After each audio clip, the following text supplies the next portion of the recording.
اور ہم نے انسان کو مٹی کے خلاصے سے پیدا کیا ہے، پھر اس کو ایک مضبوط اور محفوظ جگہ میں نطفہ بنا کر رکھا، پھر ہم نے نطفے کا لوتھڑا بنایا، پھر لوتھڑے کی بوٹی بنائی، پھر بوٹی کی ہڈیاں بنائیں، پھر ہڈیوں پر گوشت پوست چڑھایا، پھر اس کو نئی صورت میں بنا دیا۔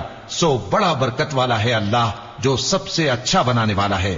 پھر اس کے بعد تم مر جاتے ہو، پھر قیامت کے روز اٹھا کھڑے کیے جاؤ گے، اور ہم نے تمہارے اوپر کی جانب 7 آسمان پیدا کیے، اور ہم خلقت سے غافل نہیں ہیں۔ اور ہم ہی نے آسمان سے ایک اندازے کے ساتھ پانی برسایا، پھر اس کو زمین میں ٹھہرا دیا، اور ہم اس کے نابود کر دینے پر بھی قادر ہیں۔ پھر ہم نے اس سے تمہارے لیے کھجوروں اور انگوروں کے باغ بنائے، ان میں تمہارے لیے بہت سے میوے ہوتے ہیں، اور ان میں سے تم کھاتے ہو۔ اور وہ درخت بھی ہم ہی نے پیدا کیا جو طور سینا کے دامن میں ہوتا ہے، یعنی زیتون کا درخت کہ کھانے کے لیے روغن اور سالن لیے ہوئے اگتا ہے۔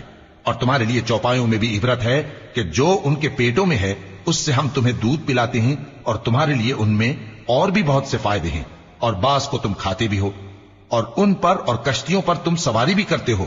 اور ہم نے نوح کو ان کی قوم کی طرف بھیجا تو انہوں نے ان سے کہا کہ اے قوم، اللہ ہی کی عبادت کرو، اس کے سوا تمہارا کوئی معبود نہیں، تو کیا تم ڈرتے نہیں؟ اس پر ان کی قوم کے سردار جو کافر تھے کہنے لگے کہ یہ تو تم ہی جیسا آدمی ہے، تم پر بڑائی حاصل کرنی چاہتا ہے، اور اگر اللہ چاہتا تو فرشتے اتار دیتا۔ ہم نے اپنے اگلے باپ دادا میں تو یہ بات کبھی سنی نہیں، اس آدمی کو تو دیوانگی کا عارضہ ہے، تو اس کے بارے میں کچھ مدت انتظار کرو۔ نوح نے کہا کہ پروردگار، انہوں نے مجھے جھٹلایا ہے، تو میری مدد کر۔